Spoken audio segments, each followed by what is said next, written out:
اس کے باوجود کہ ترکی نیٹو اتحاد کے انفیکٹ طالبان جو ہیں وہ نیٹو اتحاد کی فوجوں سے سالوں لڑتے بھی رہے۔ دوسری جانب ترکی کے روس کے ساتھ بھی گہرے روابط ہیں جو کہ نیٹو کا حریف ہے۔ ترکی روس کے میزائل نظام کا خریدار بھی ہے اور حالیہ برسوں میں اٹھنے والے کچھ تنازعات میں دونوں ملکوں نے آپس میں تعاون بھی کیا، جس سے ترکی اور نیٹو کے تعلقات متاثر ہوئے۔ صدر اردوان افغانستان کے بحران میں اپنے ملک کے لیے جو مواقع ڈھونڈ رہے ہیں انہیں حاصل کرنا کس حد تک ممکن ہوگا، یہی سوال رکھا وائس آف امریکہ نے کچھ ماہرین کے سامنے۔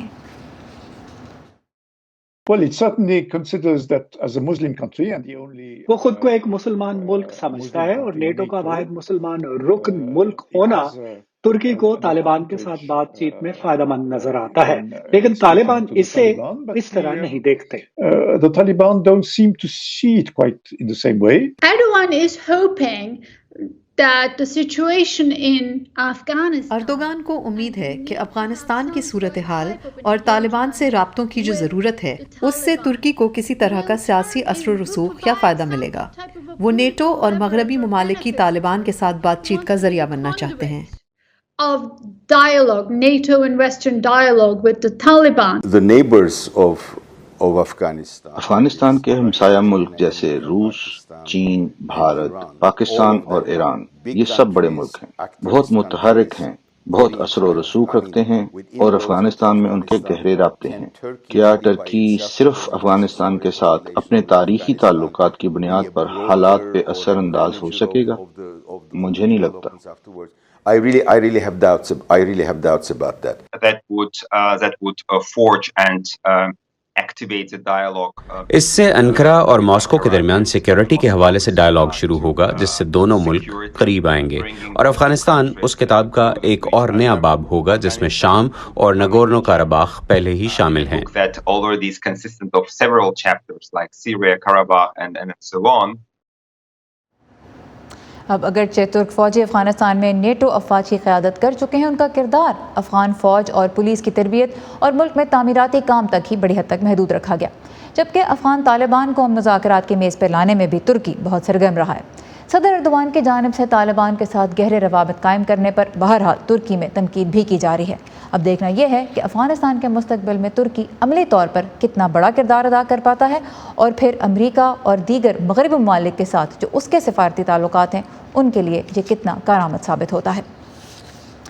15 اگست کو افغانستان کا کنٹرول سنبھالنے کے بعد 34 صوبوں میں سے ایک پنچیر کا صوبہ تھا جہاں طالبان کو مزاحمت کا سامنا تھا، مگر اب طالبان کا دعویٰ ہے کہ انہوں نے اس صوبے کا کنٹرول بھی حاصل کر لیا ہے۔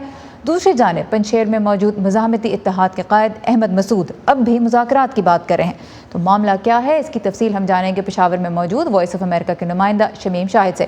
شمیم شاہد، سب سے پہلے تو یہی بتائیے کہ جو طالبان کا دعویٰ ہے اس میں کس قدر حقیقت ہے، اور دوسری جانب اگر احمد مسعود مذاکرات کی پیشکش کر رہے ہیں تو اب وہ پیشکش کیا معنی رکھتی ہے؟ طالبان نے جو دعویٰ کیا تو ابھی تک حالات یہ کابل میں جو اطلاعات ہے تو روخا جو پنشیر کا ہیڈ کوارٹر ہے وہاں پر گورنر ہاؤس ہے، وہاں پر طالبان نے قبضہ کر لیا ہے، طالبان نے اپنا جھنڈا لہرا دیا ہے، مگر پنشیر سے جو آمدہ اطلاعات ہے وہاں پر یہ ہے کہ جو جنگجو ہے، جو ناردرن الائنس کے لوگ ہیں، وہ پہاڑی چوٹیوں پر ان کی جو مورچے وہاں پر موجود ہے اور وہاں سے گاہے بگاہے وہ طالبان پر حملے کرتے رہتے ہیں، فائرنگ کرتے رہتے ہیں۔ اس وقت یہ صورتحال ہے۔ کل جو جھگڑا ہوا تھا تو اس میں ناردرن الائنس کے 3 بڑے لوگ جو ہے وہ مارے گئے ہیں، جس میں ایک فہیم دشتی تھا جو کسی وقت میں صحافی تھا مگر ناردرن الائنس کا سپوکس پرسن تھا۔ اسی طرح احمد شاہ مسعود کا ایک با اعتماد ساتھی عبدالودود بھی اس میں مارا گیا ہے۔ ایک جو ان کا کمانڈر تھا گل حیدر، ان کی بھی مارنے کی اطلاعات ہے۔ اسی طرح یہ اطلاع تو نہیں ہے کہ احمد مسعود کہاں ہے، مگر احمد مسعود جو میسیجز دیتا ہے، جو ٹویٹ میسیجز دیتا ہے، نیٹ پر آتا ہے، تو وہ کہتا ہے کہ میں مذاکرات کا حامی ہوں۔ امر اللہ صالح نے جو آخری ٹویٹ کیا ہے اس میں اس نے کہا ہے کہ مزاحمت کا سلسلہ جاری ہے۔ اچھا، یہ بتائیے گا شمیم صاحب کہ ہم نے اس پروگرام میں بھی پہلے دکھایا، روئٹرز کے ساتھ انہوں نے ایک انٹرویو دیا تھا احمد مسعود نے، اور اس میں کہا تھا کہ ہم ایک ایسی حکومت چاہتے ہیں جس میں سب شامل ہوں اور ایسا ایک نظام ہو جس میں کوئی ایک گروہ اپنی رائے دوسروں پہ مسلط نہ کرے۔ اس کا پریکٹیکلی مطلب کیا ہے؟ کیا احمد شاہ خود حکومت میں کوئی پوزیشن چاہتے ہیں، یا اپنے جو حامی لیڈرز ہیں چاہتے ہیں کہ ان کو طالبان حکومت میں کوئی پوزیشن دیں؟ دیکھیں نا، ناردن الائنس میں احمد محسود کے علاوہ اور بھی لوگ ہیں، جس میں استاد محقق ہے، کریم خلیلی ہے، رشید دوستم ہے، ترکمان ہے. اسی طرح ناردن الائنس میں ربانی صاحب کا بیٹا ہے، یونس قانونی ہے، ڈاکٹر عبداللہ ہے.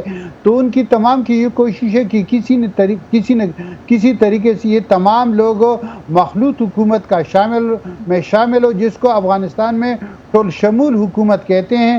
اسی طرح پاکستان کی بھی یہ کوشش ہے کہ حکمت یار بھی اسی میں شامل ہو جائے، باقی جو لوگ ہیں وہ بھی شامل ہو جائے. حامد کرزئی کی یہ کوشش ہے کہ جو سابق جہادی گروہ ہے، جماعتیں ہیں جن کی قائدین ابھی تک کابل میں ہیں، وہ بھی اس حکومت میں شامل ہو جائے. تو اسی وقت طالبان میں اپنی بھی اختلافات ہیں اندرونی، جس میں حقانی نیٹ ورک کے جو قائدین ہیں وہ بہت زیادہ خفا دکھائی دیتے ہیں. انس حقانی نے آج پشتوں میں ایک نظم جو ہے، یہ غزل، وہ بھی شیئر کیا ہے، جس کی معنی ہے کہ ہم تو اقتدار کی زیادہ خواہاں نہیں ہیں، ہم نے قربانیاں دی ہے اور افغانستان پر انہی لوگوں کا حکمرانی ہوگی جنہوں نے قربانی دی ہے. اور یہ جو اندرونی اختلافات ہیں، یہ بھی ایک بڑی وجہ ہے کہ اب تک طالبان کی جو حکومت سازی ہے وہ تاخیر کا شکار ہے. شمیم، شاید کوئکلی اگر آپ ہمیں یہ بھی بتا دیں کہ اب پنشیر کا اگر کنٹرول طالبان کے پاس چلا گیا تو کیا اس کا مطلب یہ ہے کہ افغانستان میں طالبان کے خلاف کسی قسم کی مزاحمت اور مخالفت اب بالکل ختم ہو گئی ہے؟ نہیں، میرے خیال میں سیاسی مزاحمت جاری رہے گی. آج بھی کابل میں جو کل ایک مولوی صاحب تھا، سلفی تھا، ان کی نماز جنازہ کے موقع پر بڑا جلسہ ہوا. جمعیت اہل حدیث، جس کو ہم سلفی بھی کہتے ہیں، جن کو ہم وہابی بھی کہتے ہیں، ان کی قائدین نے بہت بڑا بیان دیا ہے اور انہوں نے طالبان سے مطالبہ کیا ہے کہ مذہبی بنیادوں پر، مسلکی بنیادوں پر اختلافات نہ ہو. مگر ساتھ ساتھ اگر آپ دیکھیں تو پچھلے کئی دنوں سے کابل میں خواتین کی مظاہرے جاری ہے، اخبارات میں، میڈیا میں بھی اسی قسم کے بیانات آ رہے ہیں. مخالفت کا اظہار جو ہے وہ اب بھی کیا جا رہا ہے. شمیم شاہد بذریعہ اسکائپ ہمارے ساتھ پشاور سے، بہت شکریہ ان تفصیلات کے لیے. افغانستان کی صورتحال ہو یا دنیا بھر سے کوئی اور اہم خبر، آپ کو تفصیل ملے گی urduvoa.com پر. اور 6 ستمبر پاکستان اور بھارت دونوں کی تاریخ کا ایک اہم دن ہے، تو اس سلسلے میں بھی خصوصی رپورٹس اور ویڈیوز کے لیے آئیے ہماری ویب سائٹ پر. اس کے علاوہ facebook.com/voa urdu کا پیج مستقل آپ کے لیے اپڈیٹ کیا جاتا ہے. ٹویٹر پر ہمارا ہینڈل ہے @urduvoa.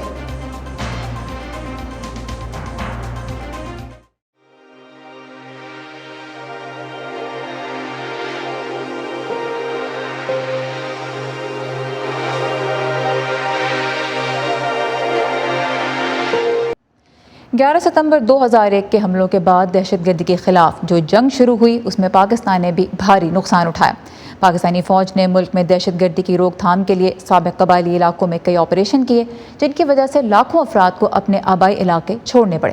آپریشنز کے بعد تعمیر نو اور بحالی کے نتیجے میں زیادہ تر IDPs اپنے آبائی علاقوں میں واپس آ چکے ہیں، تاہم بہت سے افراد جانی اور مالی نقصان کے باعث نفسیاتی مسائل کے شکار ہیں، جبکہ سابق قبائلی علاقوں میں ذہنی امراض کے ماہر ڈاکٹروں کا وجود ہی نہیں.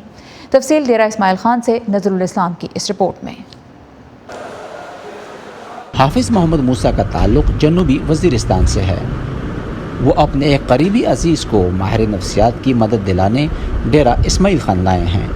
اگرچہ دہشت گردی کے خلاف جنگ ختم ہو چکی ہے، مگر محمد موسیٰ کہتے ہیں کہ ان کے گھر والوں سمیت علاقے کے بہت سے افراد اب بھی شدید ذہنی دباؤ کا شکار ہیں. یہ جو 2007 سے جب سے یہ دماغ کے یہ جو وہ ہوئے وار شروع ہوئے، تو تب سے یہ جب یہ وہ شروع ہو گئے بیماری وغیرہ، کیونکہ لوگ در بدر ہو گئے، اپنے گھر بھی چھوڑ گئے، تو ان کے یہ جو گھر وغیرہ تھے یہ بھی تباہ ہو گئے، پھر پراپرٹی بھی سارے تباہ ہو گئے، تو یہ دماغی نفسیاتی بیماریوں میں مبتلا ہو گئے. دہشت گردی سے متاثرہ علاقوں میں نفسیاتی مدد اور ذہنی امراض کے علاج کے مواقع نہ ہونے کے برابر ہیں. ڈیرہ اسماعیل خان کو ساؤتھ وزیرستان کا گیٹ وے کہا جاتا ہے.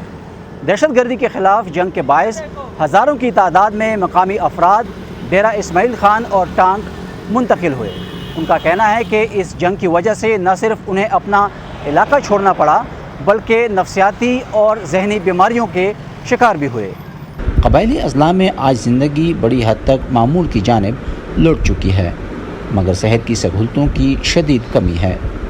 ڈاکٹر منیر احمد داوڑ ڈیرہ اسماعیل خان میں ماہر نفسیات ہیں. وہ کہتے ہیں کہ آگاہی کی کمی کے باعث اکثر صدمے کے اثرات کو نہ تو سمجھا جاتا ہے اور نہ ہی اس مسئلے کو سنجیدگی سے لیا جاتا ہے. مشاہدے اور آبزرویشن کی بنیاد پہ میں یہ کہہ سکتا ہوں کہ بہت زیادہ آبادی اب ان بیماریوں میں مبتلا ہے، اور بدقسمتی یہ ہے کہ ان لوگوں کو ادراک نہیں ہوتا کہ مجھے ہوا کیا ہے، کیونکہ علم کی کمی کی وجہ سے وہ باقی بیماریوں کو تو مان لیتے ہیں، شوگر ہے، ملیریا ہے، بیماری ہے، جو بھی ہے، لیکن جو ذہنی بیماریاں ہیں اس کے بارے میں تو ایک توہمات جو 2-3 ہزار سال پہلے سے کہ یہ جادو ہے، تعویذ ہے اور وہ ہے، بعض لوگ پھر بیچارے جو ہے نا ادھر پھنس جاتے ہیں۔ ڈاکٹر منیر احمد داور کہتے ہیں کہ قبائلی اضلاع میں کم از کم ہیڈ کوارٹرز کی سطح پر ذہنی امراض کے ڈاکٹر کی تعیناتی کو یقینی بنانا ضروری ہو چکا ہے، کیونکہ نفسیاتی مسائل میں مبتلا کسی بھی شخص کے لیے علاج کی خاطر طویل سفر بھی مزید پریشانی کا سبب بنتا ہے۔ دہشت گردی اور اس کے خلاف جنگ کے سبب صدمے کا شکار ہونے والوں میں بچے، مرد اور خواتین سب شامل ہیں۔ پاکستان کے شہری علاقوں میں بھی ذہنی امراض کے علاج کے لیے بہت کم خواتین کی رسائی ماہرین تک ہوتی ہے۔ قبائلی علاقوں میں خاتون ماہر نفسیات کی غیر موجودگی میں خواتین کو مدد ملنے کا امکان مزید کم ہو جاتا ہے۔ نظر الاسلام، وائس آف امریکہ، ڈیرہ اسماعیل خان۔ 26 سالہ کرسٹوفر ہارٹن امریکی فوج میں سنائپر یعنی گھات لگا کر گولی چلانے کے ماہر تھے۔ وہ 9 ستمبر 2011 کو مشرقی افغانستان میں ایک حملے میں مارے گئے۔ ان کی بیوہ جین ہارٹن ہلاک ہونے والے فوجیوں اور ان کے لواحقین کے حقوق کے لیے کام کرتی ہیں۔ ایسے خاندانوں کو امریکہ میں گولڈ سٹار فیملیز کہا جاتا ہے۔ 20 سالہ افغان کے جنگ کے اختتام پر ایک امریکی فوجی کی بیوہ کیا سوچ رہی ہے، آئیے انہی سے سنتے ہیں۔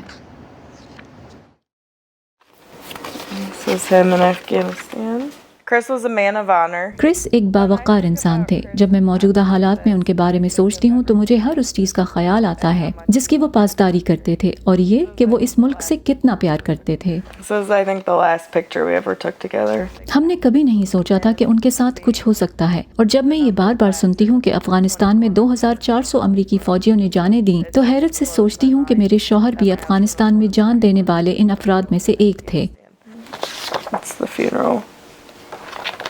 جب میرے دروازے پر وہ دستک ہوئی تھی تو میں جان گئی تھی کہ میری زندگی اب صرف میری نہیں رہی، بلکہ یہ زندگی لوگوں کو ان مردوں اور عورتوں کے بارے میں بتانے کے لیے وقف ہوگی جو ان کے لیے لڑنے، خون بہانے اور جان نچھاور کرنے کے لیے بھی تیار ہیں۔ وہ ان سے اور امریکہ سے اتنا پیار کرتے ہیں کہ کچھ بھی داؤ پر لگا دینے کے لیے تیار ہیں۔ لوگ مرنے والے فوجیوں کے خاندانوں کو دیکھتے ہیں لیکن ان تک پہنچنے سے ڈرتے ہیں، باوجود اس کے کہ وہ ہمارے لیے بہت ہمدردی رکھتے ہیں، لیکن وہ رک کر یہ نہیں پوچھتے کہ جب کسی کے گھر کے دروازے پر دستک دے کر کسی فوجی کی موت کی خبر دی جاتی ہے تو اس کے بعد کیا کچھ ہوتا ہے۔ میری کوشش ہے کہ اقتدار کے ایوان میں بیٹھے افراد کو یہ بات فراموش نہ کرنے دوں، کیونکہ میری نسل کے ماں باپ گھر پر اپنے بچے پالنے میں مصروف ہیں اور ہمارے پاس وقت نہیں کہ لوگوں کو اسے بھولنے نہ دیں اور توجہ دلائیں۔ میں اس طرح دل و جان سے اس میں لگی ہوں تو اس لیے کہ اس کا تعلق میری ذات سے نہیں ہے۔ اگر میں ایسے خاندانوں کے لیے ایک دن بھی آسان بنا سکوں تو میں کسی کوشش سے نہیں تھکوں گی۔ I got to meet General Austin, now Secretary Austin. گزرتے سالوں میں افغانستان سے وابستہ رہنے اور یہاں کے لوگوں کو جاننے کے بعد مجھے سچ مچ ایسا لگا جیسے انہوں نے میرے دل کا ایک ٹکڑا واپس کر دیا ہو سکتا ہے کہ ہمیں کسی وقت وہاں سے نکلنا پڑتا یا نہیں، خیر اب تو ہم نکل چکے ہیں، لیکن ہم اسے بہتر انداز میں کر سکتے تھے۔ صدر نے پوچھا کہ کیا آپ اپنے بیٹوں اور بیٹیوں کو وہاں بھیجنا چاہیں گے، اور میں کہتی ہوں کہ ہم نے تو بھیجا تھا۔ میں اپنے شوہر کو 1000 بار اس ملک پر قربان کر سکتی ہوں اور وہ خود بھی ہزاروں بار ایسا ہی کرتے، لیکن جو سوچ مجھے رات بھر سونے نہیں دیتی، پریشان کرتی ہے، وہ یہ کہ لوگ جانتے ہی نہیں کہ انہوں نے اپنی جان کیوں دی، انہوں نے اپنی جان افغانستان میں کیوں دی۔ اگر ہم اس کا جواب نہیں جانتے تو ہمیں بحیثیت ایک ملک یہ سوال پوچھنا چاہیے۔ اگر میرے شوہر ابھی اسی وقت یہاں ہمارے پاس آ کر بیٹھ جائیں تو ہم انہیں کیا بتائیں گے؟ اب جب کہ جنگ کا خاتمہ ہو گیا ہے، ہر کوئی ہم جیسے خاندانوں سے پوچھ رہا ہے کہ کیا یہ سب کرنے کے قابل تھا؟ آپ کو کیسا لگ رہا ہے؟ اور میں سوچتی ہوں کہ آپ کی ہمت کیسے ہوئی ہم سے یہ پوچھنے کی کہ کیا یہ سب کرنے کے قابل تھا، جبکہ اس کا جواب امریکی عوام کو دینا چاہیے۔ میرے شوہر میرے نہیں تھے۔ جب میں نے انہیں جنگ کے لیے رخصت کیا تھا تو ایسا امریکہ کی طرف سے کیا تھا، وہ ہم سب کے تھے۔ اس لیے صرف اکیلے مجھے ہی نہیں بلکہ میرے ملک کو بھی اس سوال کے بارے میں سوچنا چاہیے۔ میں امریکی عوام سے کہتی ہوں کہ وہ یہ سوال کریں کہ کیا اس سب سے کوئی فائدہ ہوا؟ اور آج آخر میں ہم لے کے آئے ہیں خلا پر انسانی تحقیق کی تاریخ کا ایک بہت ہی دلچسپ پہلو۔ سوویت یونین کے یوری گیگرن تاریخ کے سب سے پہلے خلاباز تصور کیے جاتے ہیں۔ اپریل 1961 میں انہوں نے ایک تاریخی خلائی پرواز کی تھی جس نے زمین کے گرد ایک مکمل چکر سے تھوڑا سا زیادہ فاصلہ طے کیا تھا۔ اس پرواز کا ایک لازمی جز وہ مخصوص خلائی لباس تھا جو یوری گیگرن نے پہن رکھا تھا۔ تب سے اب تک خلابازوں کے لیے بہت سے مختلف ماڈلز کے خلائی لباس بنائے جا چکے ہیں۔ عبدالعزیز خان لائے ہیں اسپیس سوٹس کے ماضی اور مستقبل کی ایک جھلک۔ یوری گاگارین کی تاریخی خلائی پرواز صرف 108 منٹ کی تھی۔ اس کے دوران یوری اپنے خلائی جہاز سے باہر نہیں نکلے۔ جو خلائی لباس انہوں نے پہنا اسے لانچ اینڈ انٹری سوٹ کہا جاتا ہے۔ پائلٹ اور خلاباز عام طور پر لانچ اینڈ انٹری سوٹس کو گیٹ می ڈاؤن سوٹس بھی کہتے ہیں۔ ان سوٹس کا مقصد آپ کو خلائی جہاز کے اندر ان حالات میں زندہ رہنا ہوتا ہے جب آپ کے فلائٹ سسٹم ناکارہ ہو جائیں۔ پھر 1965 میں الیکسی لیونوف وہ پہلے خلاباز بنے جو اپنے خلائی جہاز سے باہر نکلے۔ اس کے لیے ان کو ایک ایسے لباس کی ضرورت تھی جو انہیں خلائی جہاز کے اندر نہیں بلکہ باہر زندہ رکھ سکے۔ 1965 میں جب الیکسی لیونوف نے خلائی جہاز سے باہر نکل کر چہل قدمی یا اسپیس واک کی تو ان کا سوٹ اکڑ کر سخت ہو گیا۔ اس سوٹ کے اندر کا درجہ حرارت اتنی تیزی سے بڑھا کہ اس کے اندر موجود ہوا پھیلنا شروع ہو گئی اور سوٹ اس قدر تن گیا کہ یہ ہاتھ پیر ہلانے کے بھی قابل نہ رہے۔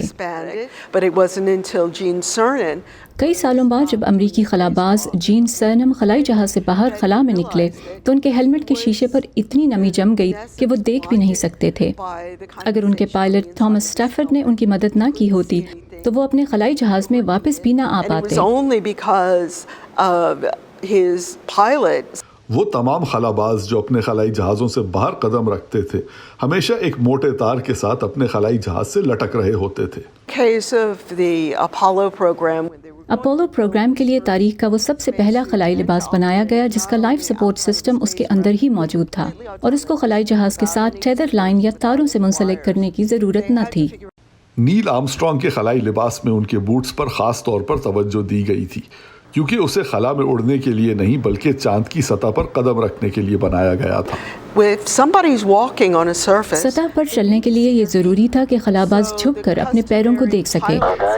ایک پائلٹ کے ہیلمٹ کے سامنے لگا ہوا شیشہ دائیں اور بائیں جانب دیکھنے کے لیے ہوتا ہے، نیچے دیکھنے کے لیے نہیں۔ اس سے کام نہیں چل رہا تھا۔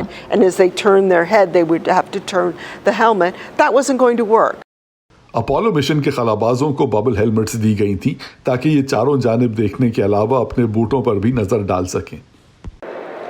جیسے جیسے خلاباز خلا میں نکل کے مختلف کام کرنے لگیں گے ان کے اسپیس سوٹ کی ڈیزائن بھی اتنے ہی ایڈوانس ہوتے چلے جائیں گے۔ ناسا ایسا اسپیس سوٹ دیکھنا چاہتی ہے جس کو پہن کر خلاباز ایسٹرائڈز کے اوپر قدم رکھ سکیں۔